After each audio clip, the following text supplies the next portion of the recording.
BBQ on the more winning blue side, and they will start off with that Cho'Gath ban.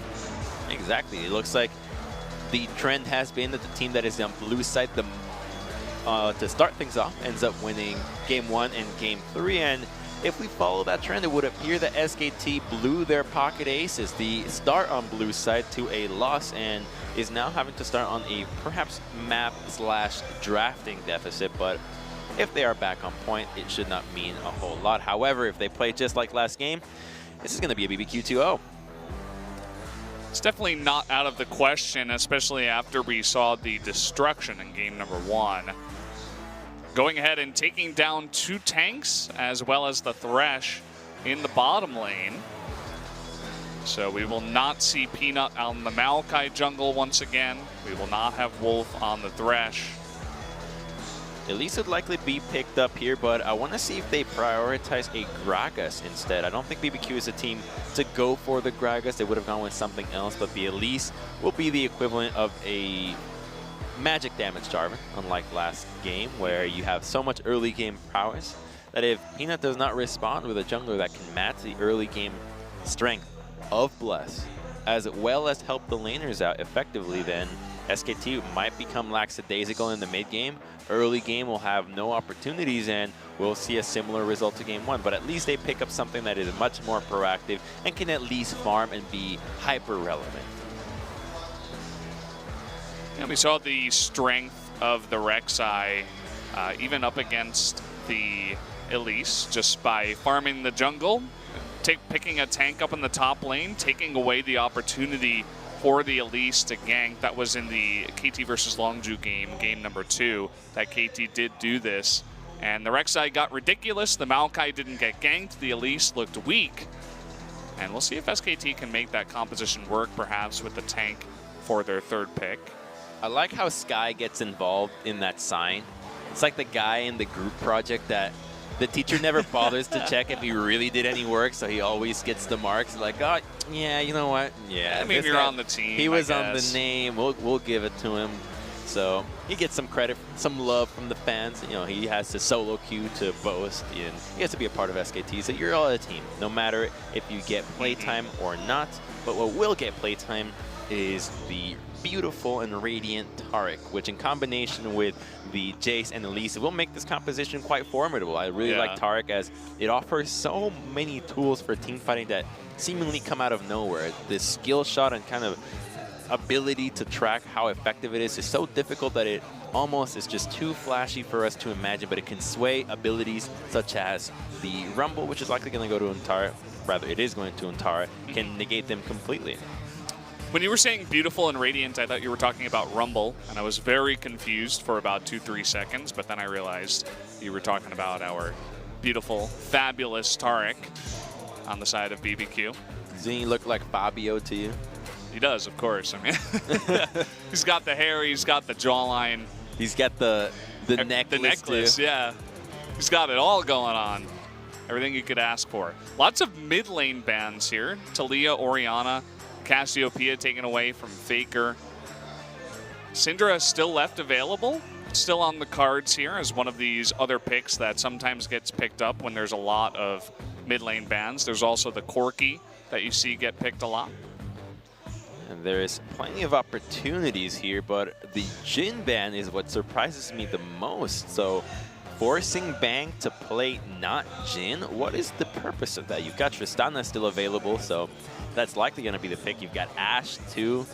So, you know, when a ban like that happens, you have to think maybe they feel as though their composition would be susceptible to getting killed by Jhin too easily, because a combination of Jhin into Rumble is a famous one. It also works quite well with the Prey Seeker from Rek'Sai. And if they want to play like this, which is just keep your enemies at bay, kite for days, then the Jhin ban does make some sense, as he is a great champion in picking off targets that are remotely squishy. And the last rotation should be here. No way.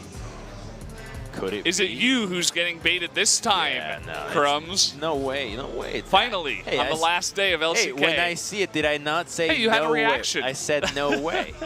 I'm saying don't get excited, guys. It's not going to be a Zed. It ends up being the Syndra, so a pure pick composition. kill them from afar, from half a screen away for BBQ. And yeah, the Tristana from Bang. Yeah, attempt dropping his Syndra once again. Excited to see what he can do up against Faker on the Lucian this time around. Definitely a skill matchup there. Lots of dodge potential on the side of the Lucian, as well as your skill shots are a lot harder to hit against someone who's that mobile. It is a skill matchup, but think of the itemization and the summoners that Faker's going to have to go here. Usually you take Exhaust against a Syndra so that you can mitigate most of her unleashed power, but then you're up against Elise. So Cleanse would save your life, but without that, then you're going to die. So you need the Exhaust to survive against a Syndra. Then your itemization is likely going to be a Hex Drinker early on to mitigate a lot of that kill pressure, but then Crazy's DPS, if he starts joining into the mix, if he has access to the tops that can roam to mid, can do a serious dent to Faker's HP and mid lane turret. So BBQ's proactivity, once again, will be their key to success in this early game, whereas SKT have a more straightforward composition with more wave clear and double AD carries for that late game, but they still need to remain active on this game because of the easy or simplicity that Bless's execution comes to when helping these lanes. Yeah, excited to see what Bless can do. He has a lot of opportunity in the mid lane for the Lucian, even has a chance up in top lane for that Rumble. Pina will have to make his presence felt on the map. He can't just AFK farm in this situation. He has to respond to some of the ganks that Bless will come in with. So lots of pressure on SKT. They got to show up this time. They don't want to get 0-2'd by BBQ going into their wildcard match against Afrika. Wolf going to be bringing in the best skin for Alistair, so that's very nice to see. And it looks like the Rift is ready to go, guys. Let's jump into game number 2.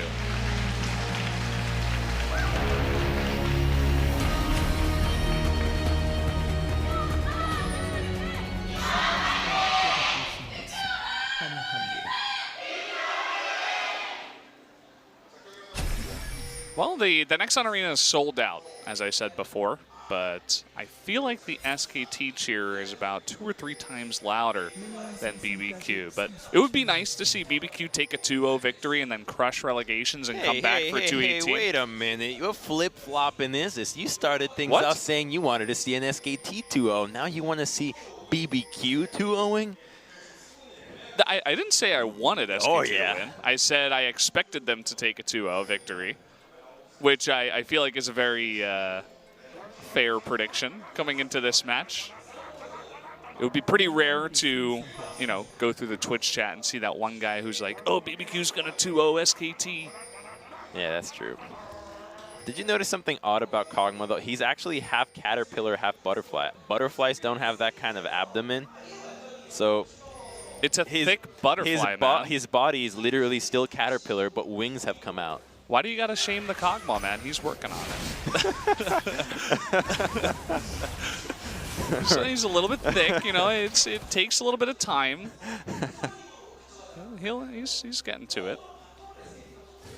You can tell he's definitely working on his style. He's brought in the gold tips for his antennae here.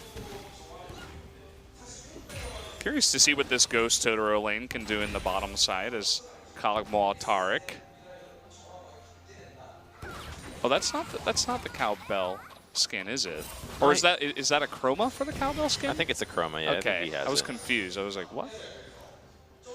Well, both junglers route will finish top side of the map, so we don't get to see what the minion waves are doing up top, but it appears that Untares will be bouncing back, so no action into the top side of the map. And if the laners can communicate this, then it's not a need for any action to happen, just because they know that the possibility of a gank is just not there.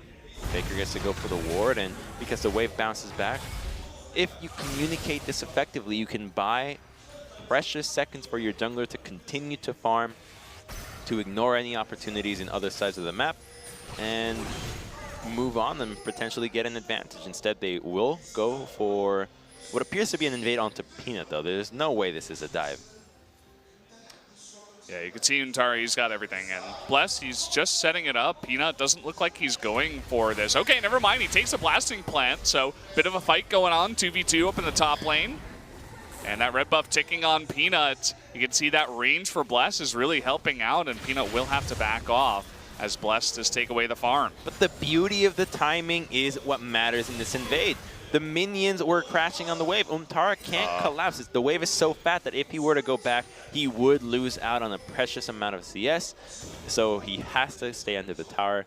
Jace gets a collapse, and while it appears to be some minor scrapping, is completely in the favor of BBQ, and they understand that once again they have to put pressure in these lanes. They have advantageous lanes early on, so they have to make the most out of it, especially through Crazy's lane, which was a champion that was banned in Game 1 by SKT. You can see Faker losing some of those early trades up against Temp's Syndra. And you will notice he has taken the cleanse, so he's a lot more worried about the Elise and will not have that exhaust. So no doubt we will be seeing Hex Drinker come out. Oh, if you take exhaust in this lane, you are fodder, because you're not going to be able to dodge out of Syndra every single time. And if Elise is there, stun into Cocoon or Cocoon into stun is a recipe for death that is guaranteed to never be stale. So the cleanse makes sense, but the Hex Drinker will be the first purchase, not that Blade of the Ruin King that so often we see out of mid lane Lucian in easier matchups. Lots of deep vision for the side of SKT to start. You could see Peanut spent a significant amount of time not even farming, just getting wards down to spot Bless and see exactly where this Elise is from the side. Even Untara coming down and putting a deep ward on the blue side jungle of Bless as well. It's so interesting seeing SKT's evolution of these major carries. Both Peanut and Huni relied on having multiple resources on their previous teams, and now when they're on SKT, you got Peanut already subjected to a year of SKT having to just farm and ward, not being the major carry that we know him for. Same with Huni previously on Immortals, just having such a ridiculous amount of stats and farm under his belt that now he's not even played as a starter. But wait a minute, I don't think much will happen here. Got the dive coming on in, and that blow up on here. The exhaust is going to come down, and you can see that the heal coming out of Tark though, and they're looking to turn this actually. Doesn't look like it will happen. Peanut, meanwhile, did visit into mid lane. Temp did not blow any of his summoners to get out of that gank.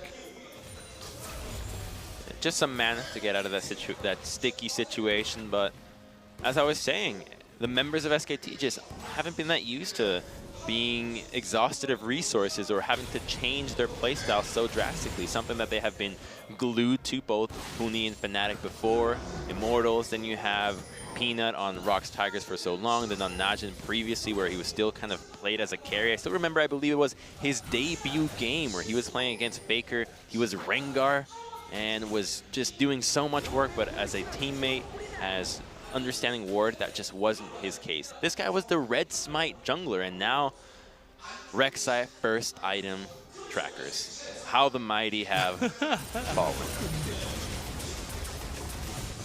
How the aggressive have taken a back seat when it comes to helping out their team. Definitely is a sad world we live in for guys like Peanut. His undefeated Lee Sin, I think it went 11-0 before it fell, perhaps even more. And then he had to give it up. Well, it just wasn't that meta anyways after a while. Yeah, he was still playing it a little bit when it was even falling out and pretty much no one else was playing it, maybe a couple of other guys. Malrong was giving it a shot every once in a while. As long as immobile hyper carries are meta, Lee Sin will be meta. You can always find a way to kick somebody into the team, but the skill cap just becomes way too high with so many tanks that now offer interrupting abilities to just make Lee Sin's day a nightmare. Had a bit of slowing down from the early aggression that we saw, specifically out of the Elise, making her way up into the top lane and, putting a bit of pressure on. But Untara did a good job of avoiding all of the ganks, even without a ward, just with the help of his team's overall warding, making sure that he did not get caught out. Still no first blood here at 8 minutes. Not quite the, 26-minute first blood that we had in Africa Yesterday? versus Jin Air? I think it was 29, actually. 29? Bordering on 30 minutes, right at the cusp of it. That was ridiculous. I was tuning into that game. Wasn't the most fun game I've ever watched. I actually fell asleep. Yeah, not gonna lie, I actually snoozed off in that one. Woke up at the 29-minute mark on the monitor screaming first, but I was like, oh, what did I miss? Oh, really? Absolutely nothing. Right now? Okay. But yeah, the aggression did falter for BBQ as they were invading and defending the bottom side of the map. Their biggest pressure point is in the top side anyway, so as long as they continue to go top, they can take advantage of Untara's passivity and find advantages there, as they just did right now with that red buff. And fortunately for them, there is nothing that SKT can take in the bottom side, as there is only a Cloud Dragon right now, and that's what Peanut is going to try to trade off right now, hopefully shooting for an Infernal or a Mountain Dragon right after this one. See if they can get as lucky as BBQ did in game number 1. Started off with Cloud Drake, went into double Infernal as they were in control. Lots of pings going down. You can see Tempt is rotating over, Peanut getting low, as well as this Cloud Drake is getting low, looking to interrupt this and deny it. There's Wolf getting pretty low as well, forced to burn his ult, the flash in, looking for Peanut, it's not enough damage. That will be that flash coming off of Tempt. They're still looking for First Blood. They're going to slow down the cow, and there it is, First Blood going over to Tempt in that Dragon trade. The exhaust kept Peanut alive, but Wolf was the sacrificial cow for that one. And that's just not worth it. You gave First Blood to Syndra, who now will have a much easier time laning against Faker. Not that she was having a rough time anyways. Wolf gets to burn some of his summoners, making bottom lane that much harder. And all for what? A mere Cloud Dragon that bounces back with another one. So the trade that SKT go for as a result of the pressure that BBQ look for is going to be not in their favor. And BBQ get a happy First Blood and is now sitting at 1,500 gold up at 10:30. Yeah. Something that has been pretty common that we've said on this broadcast is that sometimes the dragons don't really matter all that much, and especially an early Cloud Dragon like this, when you're giving over so much gold to the side of BBQ. Is this really worth it? You keep Peanut alive, but then Wolf goes down, and all you have to show for it is that Cloud Drake. And Tempt, he was the MVP in game number 1. He has 400 MVP points. I think he's the biggest MVP by far on the side of BBQ. You're giving their biggest carry First Blood on a Syndra. It's the worst trade deal in the history of trade deals ever. Yeah. No Tilly in this game, at least. The wall's going to be put up, and you can see that they're looking for a gank onto Tempt, but immediately it's spotted out by Bless and Totoro roaming together. They know that the flash is down on Tempt, and they're looking to strike back, but easily sniffed out by the side of BBQ. They're playing defensively. They understand what SKT's trying to go for. SKT needs to be a little more assertive compared to last time around, so it's no surprise that they're trying to sniff it out, as you say, making sure that they can stop any attempt that SKT go for onto their precious mid laner, because Tempt dies. Wait a minute. Tempt's almost baiting this in, eating a ton of damage, but look at all of these members coming in, even Untara making his way down.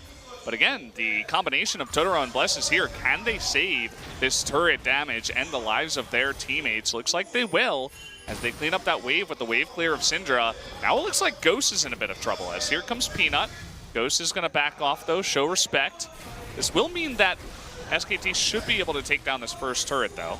And this is a different SKT from what we saw in Game 1, and this is what we wanted to see out of them. Proactivity where they are strong. They are not strong on the top side of the map. The bottom turret doesn't go down, and the top one is extremely low. Crazy. He's pushing it in. He's trying to get this one. Untara is doing his best, trying to get it down. The ultimate from Rumble is still available. We'll see if he can deny it. It looks like he can for now. But BBQ as a team has denied that bottom tier 1 at the same time. You're right. That could be a big advantage for BBQ to take it. So that means that the bottom lane needs to stay here as long as possible until Crazy can get this tower. We might see some mid laners roaming to top to enable Crazy to get that tower or to defend it. But overall, we got everybody confined to the lanes to push for these first bricks. Yeah, and I think overall this should favor BBQ as long as they stabilize bottom side.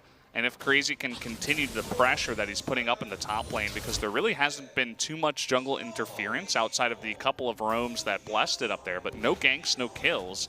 It's 0-0-0 for both top laners, but already Crazy is 46 CS ahead.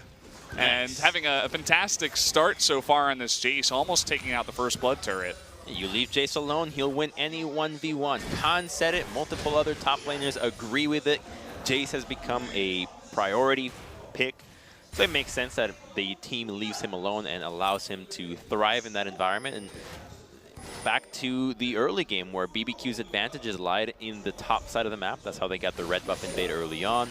The blue, or rather the Krugs invade, and SKT in the bottom side of the map with the Lucian pushing onto the mid lane and Alistar and Rek'Sai. So split map results in split attempts at first bricks, and BBQ walk away with theirs first as Bless, as expected, has to linger into the bottom side. Wait a minute. Crazy though, he's getting 1v2'd. He's trying to trade it back onto Untara, but it will not happen. Feeds over a kill to Untara, who was needing it so badly as he is very far behind in the top side. He finally gets it, and just how in game one that first brick does not go down for free. SKT will want to answer with a kill in return, but overall this does favor BBQ heavily. We now get to see what Crazy gets to do if he pushes into the tier 2. It's a bigger avenue to rotate to the mid lane tower. And now that Ghost is scaling so heavily and his Blade of the Rune King is about to finish, we've got ourselves a real threat on our hands when it comes to this Kog'Maw. Peanut, he flashes, but he doesn't make it over the wall. This is a 1v1 that Peanut cannot win. The knockup, Bless still on the chase. That red buff is ticking. There it is. The Q comes in and he takes that down. Now Bless flashing. Untara trying to come in, but he's overloaded. The repel comes down to the Q and the double kill. Bless taking out the top and the jungle. Now Faker out of position. He's going to get a leash power. There's 3. What is happening? SKT falling apart and Bless making them look silly. I don't know, man. That looks like trolling to me. What are they doing? That was rancid. What happened? Why would you even do any of that? Made no sense whatsoever. Oh, God. So Peanut had no tunnel. That's how it starts. So he tunnels in right away, thinking that he's going to be safe. And the blast cone's like, okay, he's in trouble, doesn't flash over the wall. You can't fight the Elise once she gets to jump on you. And it's very smart for Bless to not use his repel right now. And then Untara blind flashes in, overheats immediately. And then Bless is like, oh, I can just repel down and kill you too? So, well, thanks, guys. Faker's coming in. He's like, maybe I can pick up the kill. This is looking like solo queue. Third time's the charm. That's when your mid laner, that was like Cuz against KT in game 1, where he's like, oh, I guess I'll join and die too and give them a 4th kill. It's like, no, what? Just back off. Just don't feed him another one. That was so bad. Wow, individually, like, oh, there was. And again, I mean, this is pretty gigantic for SKT. They're getting destroyed by BBQ. They're looking to get 2-0'd right now. They're getting destroyed by sticking their fingers in the socket. That's basically what it is. It's like, oh, is there danger here? Oh, and then they pay. Well, they're paying dearly so far with their lives, giving gold to Crazy. At least Bang in the bottom side while he's typing in chat, please report my jungler. And it takes out the bottom tier 1. And here we go again. This time Bless in a lot more trouble though, as it is 1v4. The Taric over the wall to save him though. They're looking to turn. Here comes Tempt, looking for Faker. It does get the double stun, but flashes in. The exhaust comes in. There's that unleashed power, but a really nice equalizer. Trying to tick down Tempt, and he will get him in the end. So a nice turnaround by Untara, who is there to lay down the equalizer. Get your vuvuzelas out, because we're in a fiesta. Why did Tempt flash in? That'll be the mystery that will go as unsolved as the disappearances of the Bermuda Triangle. Yeah, and hold that thought. Now they're looking for more. Totoro almost gets caught out, but it might be Wolf that's caught out himself, getting extremely low. Bless is on the chase, the repel in. He's got a Q. One more auto attack should do it. There it is. So able to trade it back, and here comes Crazy, the flash over the wall. He is one fed Jace, and he is going to pick up one more kill. So 2-1 in total in favor of BBQ. This game is just taking a turn for the bizarre, and it does not fail to deliver, as now a second Mountain Dragon goes over to BBQ, but an invade that was questionable at first turns out into more question marks from everybody, but once again, BBQ walk away with the advantage. They're pushing for that tier 1 to the bottom side, and SKT only have 1 kill to show for all this. Look at Crazy right now. He has Duskblade and a Black Cleaver. He has 2 kills in total. He got the first Blood Turret Gold as well. So when he came in, it was lights out. So this starts pretty well from BBQ with Totoro flashing. So he's being a hero. He's being a real bro right here. But what is Temp doing here? He flashed into the Alistar that's about to proc his stun, which just primes him to get roasted. And now we're thinking, okay, this is going to be the end of it. We might not see all of it, though. Be warned. Turn on your subscriptions on as Peanut. Okay, see, this is where it all starts. There is such a big lack of communication in SKT, where you have Peanut and Untara doing the dragon, but immediately a call to engage happens with no follow-up. I'm sorry, but this is not a game that SKT by any means is saying that they're trolling or anything. This just looks like plain a miscommunication that has been plaguing them ever since the losing streak began, and quite evidently still is there. You got 2 members mid pushing for tier 1. You got 2 guys starting Dragon. You got Wolf engaging with a half-hearted attempt to follow up from Peanut, who wasn't even in range for a knockup. Sloppy League of Legends. It's not SKT League of Legends, the SKT that we once knew and loved. And Peanut, he has figured out the Illuminati triangle, dodges the stuns in dire straits, makes it out alive. Oh, boy. He would have died right there had he got hit by that. He's figured it out, man. Spend enough time on SKT, they'll teach you the secrets of the world. Though apparently not the secrets of League of Legends. At least not this season. They're still in 4th place. They're shooting for playoffs, but could it be the point that they don't come into this matchup as favorites? I think that after this performance, I think so, yeah. I don't think SKT could, legacy-wise, you would call them favorites, but it's either an even matchup, which I think would be what the overall consensus would be between them and Afrika, as Afrika also has had their inconsistent woes. But with the recent performances that this team has had, it seems like they're just built to beat KT and KT only with ease. Yeah, it's an interesting matchup going into that wild card.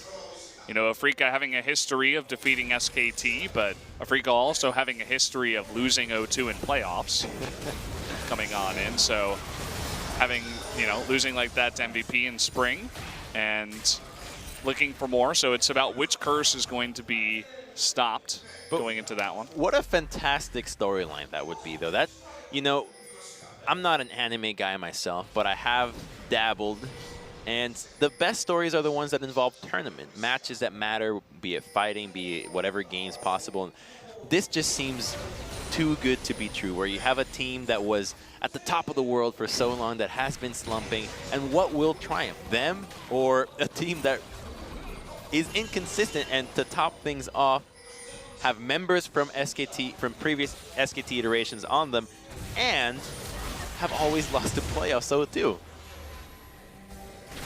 It's going to be an exciting one, no doubt. After this game, we'll see if SKT loses to BBQ first, because even though BBQ is in the lead, we are talking about the now secured 9th place team from LCK for summer. So they've had inconsistencies of their own. See if they can close this game out. They're in the driver's seat, but by no means has it escaped SKT's hands with double AD carry, tank, engage, and magic damage. They have tools to win team fights. Their itemization can be devastating in the late game with infinity edges all around, so they're far from being knocked out of this one. But they have an uphill battle to climb, as they will be facing a late game Kog'Maw. A late game Kog'Maw with the support of a Taric, who can keep him alive for quite a long time. Doesn't have that tanky front line, but they have lots of threats. A 3-0-2 Elise, who's actually building very tanky so far, did go for the Frozen Heart, funnily enough. Lots of cooldown reduction, but also some nice tankiness to add in there. Identifying that he has to be the tanky guy on his team. It's a great adaptation, really, for him to be taking items that will help dwindle SKT's main sources of DPS. I expect him to go full on the tank basket. That Ruby Crystal might turn into an Abyssal Mask, or rather the Helm of Magical Death. The one that reduces damage. The Knight's Vow? No. Actually, yeah, it could just be a nice bow. I'll just retreat. I'll take the statement. I don't know. You just retreat. I seriously just keep forgetting the name of that item single-handedly. I always forget the name of it. It was Abyssal Adaptive Helm. No, it's the adaptive. Oh, that's yes, yeah. Okay. The adaptive because that it starts one. with. Okay. It doesn't. Yeah. All right, you can stop retreating. You've made it back into our hearts. Could see a Haunting Geist come out too if she wants to stray away from that tanky line. A very common item for Elise's in most games is that Leandry's. But either way, here we go. We're going for this dragon. It is an important one. It is the Mountain Drake. So 5 members of BBQ. Already doing a nice bit of poking damage onto Bang, but he is life-stealing it back. Faker attempting to do a bit of poking himself with the culling. But there's that Shock Blast from Crazy and the poke from Tempt. Tempt is getting a bit low on mana. You can see that BBQ is still respecting this. Taking it very slow. Trying to burst this one down. Who will get it? In the end, it's actually Untara who takes it out as the Rumble. Not even using his Equalizer, but oh, the flash into 3. Equalizer coming down, but will the Tark ultimate turn it? It will be able to get 3 members of BBQ, but they're still on the run. Crazy is all alone. The Void Rush coming in can actually kill Bless, and Pino will be the first one to go down, but Kog'Maw gets caught out. That's going to be 1. There goes Bless, and now they're getting on to Tempt. The stun is going to miss. That's going to be a 3rd member of BBQ that does go down. SKT's team fighting capabilities still do not disappoint. They never got to the chance to team fight in game 1, but this time between Wolf and Untara, they find the Equalizer to get everybody killed. I don't think Faker will go deeper onto this one. He doesn't have just enough damage to go for that crazy of a tower dive, but overall the clumping from BBQ was their undoing, and even more than that was the dragon resetting, I believe 3 times before that fight happened. So they were able to find a lot of damage onto Bang before the fight happened. They even got his QSS out, but the wealth of resets in terms of HP was too much, and here's where they clump up, and you can see Wolf, it's like, oh, how juicy of an engage. With a great Equalizer, sure, they flash out right away, but after flashing the fight, they already commit to it, and Peanut being so greedy all the time here. That kind of playstyle might be their undoing come later stages in the game, because remember that these compositions will melt tanks in a heartbeat. There will no longer be tanks when we hit a late game situation, but fights on mid. Okay, he's getting Equalizer. Everything is burned onto Tempt, and they find another pick. Finally, SKT having some success in this series, able to take multiple team fights in a row. Now they're looking for more. They're not turning onto Baron just yet. They're taking out the buffs, looking for Totoro. They can't secure any more kills. We'll see where they go from here. It would be unwise to go for the Baron right now. They don't have any pressure onto the map, but they have scouted Bless, and uh-oh, Lonely Spider, caught in the closet, ends up getting squashed. 1v4, not much he can do in that situation. Now you Baron. Yeah, you got the jungler, 40 seconds on him.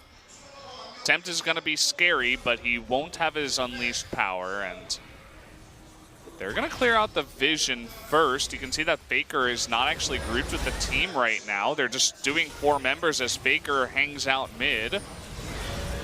Taking a little vacation, perhaps. Finally, now he's going to come on in, and the Taric ultimate will be blown, that Cosmic Radiance. They will be able to turn down Wolf here, it looks like, just barely, or perhaps not. He does get away. Baron is going to get onto him, but Faker getting stunned. Looks like, oh, the Unleashed Power not able to come out here. But that Shock Blast going wide. Wow, that was close. Faker still alive somehow, some way. looking for those Bio-Arcane barrages, trading back some lifesteal. Ghost now in the front, another Shock Blast gonna hit the front line. Lots of action, but it doesn't look like BBQ can pick up a kill. And they get a Baron for completely free, and it all started with Temp getting caught out in the mid lane, and for some strange reason, Bless looking for a pick into the top side of the map by himself. These compositions don't work without their carries. You gotta stay grouped, especially if you're a full tank Elise. You have to be with your allies, and being by yourself ends up costing a Baron for the team. And when the engage happens, sure, there isn't an equalizer to turn, but they don't have enough room to go for this. Faker being on the flank might not be necessary for the initial attempt onto the Baron, but him being there pressures the BBQ members to be on the left side of the map, and by them being pressured in that side, they're already a little bit too far to continue on this chase and take out any members from SKT. And so desperately do they try to get something more out of this, as you see Totoro trying to flash to get a stun onto Wolf, but to no avail. Tempt had his unleashed power too. I think it was probably on cooldown for about 1 more second when they stunned up Faker. And then when he flashed away, he was out of range, but kind of unfortunate that he couldn't find a kill with that pretty low cooldown ultimate at this point in the game for the Syndra. No follow-up for him. So now they're going up against the Baroned up SKT, who is now in the lead on gold, about 2,000 ahead. Looking to take down another turret in the top lane. Down goes the tier 2. There's enough wave clear on BBQ so that they should not lose any inhibitor turrets with this Baron push. Most likely we'll see SKT grow their gold lead, get a Dragon, the Infernal, as a retreat after taking down the mid tier 2 and bottom tier 2 with Faker rotating in. So it looks like SKT have set their minds on what they want to do in this upcoming 3 minutes of Baron. Yeah, everybody hanging around the bottom side. And Tristana beginning to get a little bit scary. Already up to 3.5 items. Do have the 3 attack items and the QSS already finished up. Unfortunately, no kills were fed over to Bang, who is sitting at 0-1 and 4. Still a pretty scary Tristana as we pass the 30-minute mark in this one. Trist is scary because of her damage in the team fight and because she's always going to be grouped with the team. But Faker is arguably scarier because he's the split pusher. He's going 1-3-1, or rather 1-4 with what SKT is currently doing, and there's no answer for him. Syndra at this stage can't 1v1 Faker. Nobody can really stand up to him. Crazy would likely die if he takes on Faker right now because of the kiting and the Phantom Dancer. So there's not much hope for 1v1ing Faker, so they have to just respect whatever he wants to take in. They will just walk away with the Infernal as the Baron wears off, but a gold lead of 4,000 has now been built up on SKT's pockets after that play, and series of unfortunate events for BBQ. Yeah, SKT finally finding some success, and I'm not even sure if you can feel all too happy as an SKT fan. Like, yeah, here at 30 minutes, finally they've taken the lead against the 9th place BBQ in game number 2 after they got squashed in game 1. Now, it would be nice for them to win the series, give a little bit more hope than had they gotten, 0-2'd by BBQ, but still not the best feeling in the world for SKT fans in general. What you can be happy about for SKT's decision, if you hold them to the standard that so many of us hold them to, barring their position in the global scene of League of Legends, is the plays that they made around the bottom side of the map early. Grouping up together, looking for plays constantly as a unit, trading top side of the map for bottom. That's what was good about SKT this time around, where you can say, yes, this was something that proactively they sought out themselves, they responded well, and they looked for these opportunities. Everything else has come in part to BBQ's actions.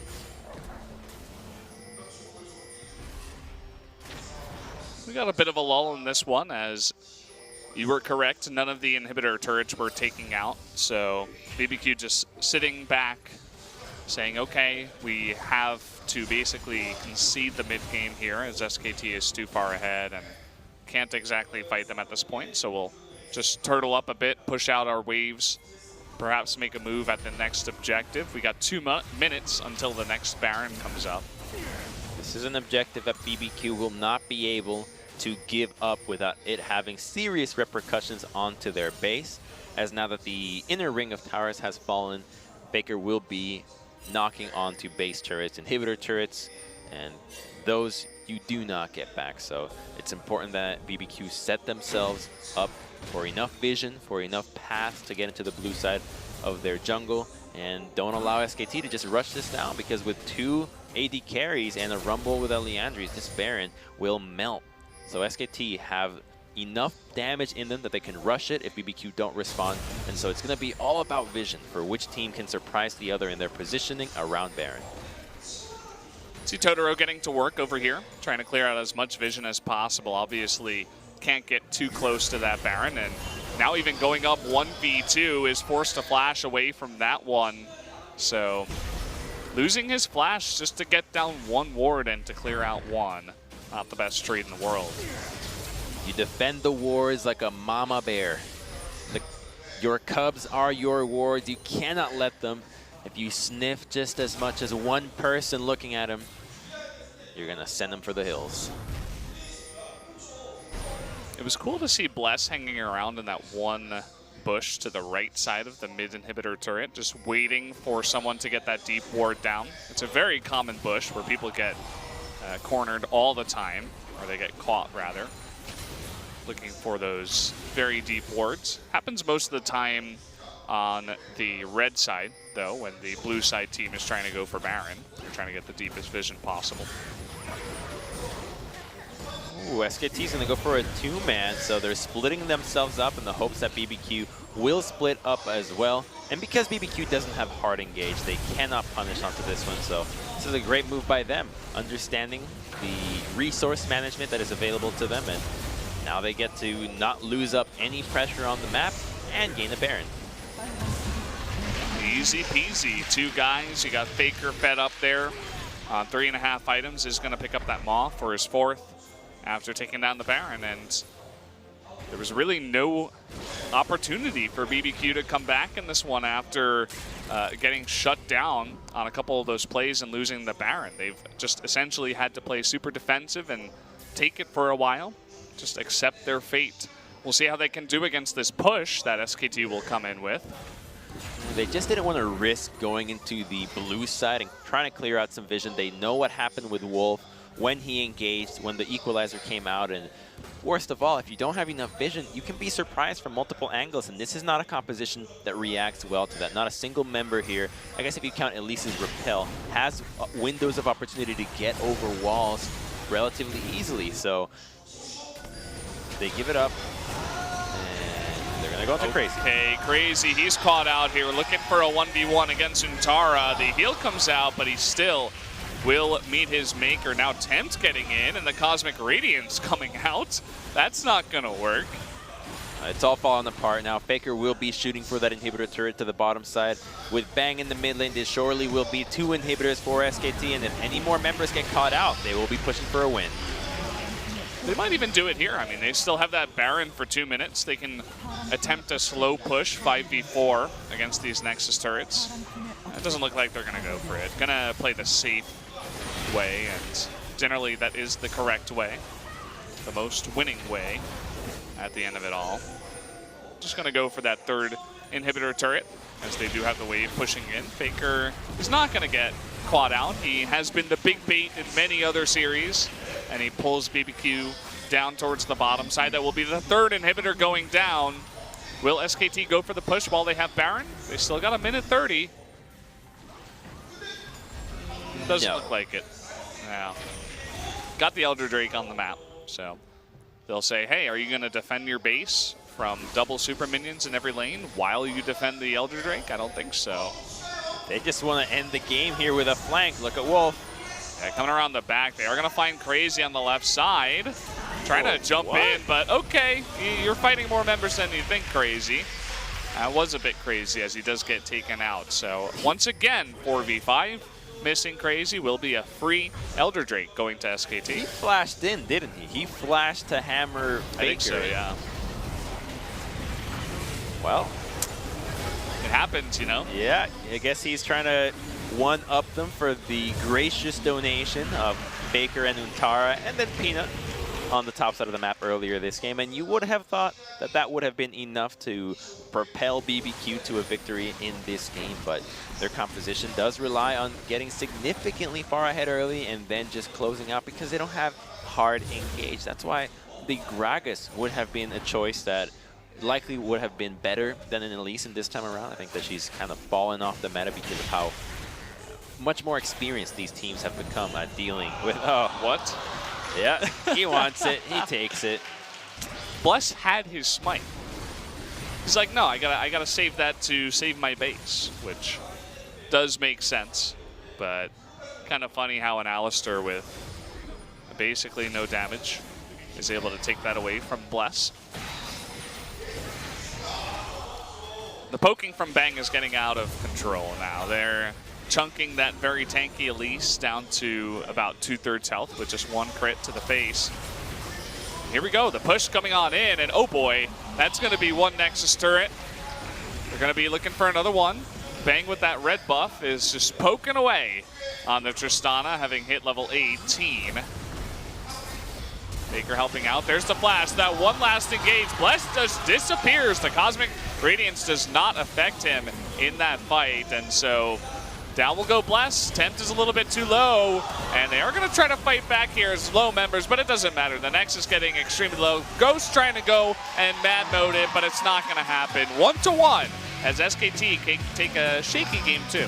And they evened up the score, but much better than game one. Proactivity was in their veins this time around. Their composition more sound, and they fall back onto Faker's Lucian, which was so crucial in their victory over KT. That has locked KT into that second place spot. So SKT with a surge of life, but you could question BBQ's motives with their composition. They did not play as aggressively as one would have expected them to do so, and SKT with a superior mid lane draft and a superior jungler that is just not going to get bullied around to the extent that Cassidy and Maokai do, survive the early game, get to a strong point into the mid game, and Faker's Lucian, I think, will have to be banned in Game 3 because otherwise they're just going to keep picking it for him. You're not going to be able to take him out in the lane, and then he's just going to become a 1v1 monster. Yeah, as I was saying halfway through the game, BBQ, even when they were ahead, they have shaky moments themselves, and grouping up as 3 members against an Alistar Rumble combination is not what you're looking for, obviously. And that was the big turning point in this game, as BBQ still some smiles, at least on the faces of some of the coaches, as they have, with the first win, secured 9th place, and they are not going to be forced into 10th. Still looking for the upset, though, up against SKT. Here's some replays. This is going to be that first strange fight into the red side jungle. SKT looking for a fight to pick with Lucian in here, but then Tempt, strangely enough, flashes in and ends up paying the ultimate price. Still, that is a decision that I will never truly figure out for quite some time. And then once again, another strange decision from BBQ after the Dragon. They lose many members here into this fight because of the equalizer and the positioning in, but they still don't play it optimally in terms of individual mechanics. Peanut ends up going down by himself, and then they just get chased down to the end. It's a cocoon from Bless right at the end that ends up clipping Bang and taking him out, but with double AD carry and so many tanks to engage at your leisure, SKT felt like the fight was all on their own hands.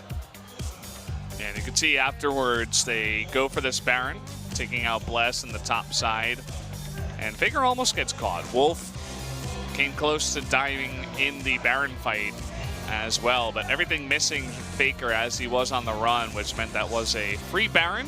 Nobody died on the side of SKT after that one.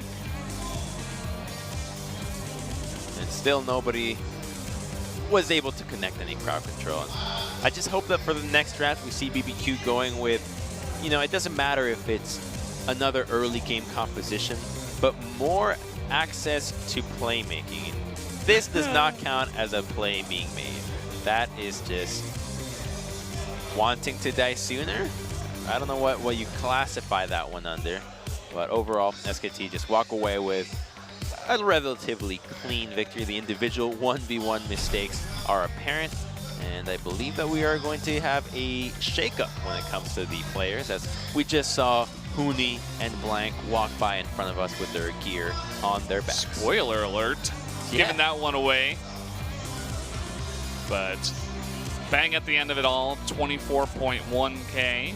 Crazy got pretty close, as did Ghost in the bottom side. But at the end, it is the result that matters. In under 40 minutes, SKT was able to tie this one up. And they want to take this one against BBQ. Matters a lot for their morale. They will be shaking things up going into game number 3, as Crumbs did mention. We'll see if that combination can mean a bit of a cleaner game. So here we go, guys. We're going to go into a bit of a commercial break. When we come back, game number 3 of BBQ versus SKT.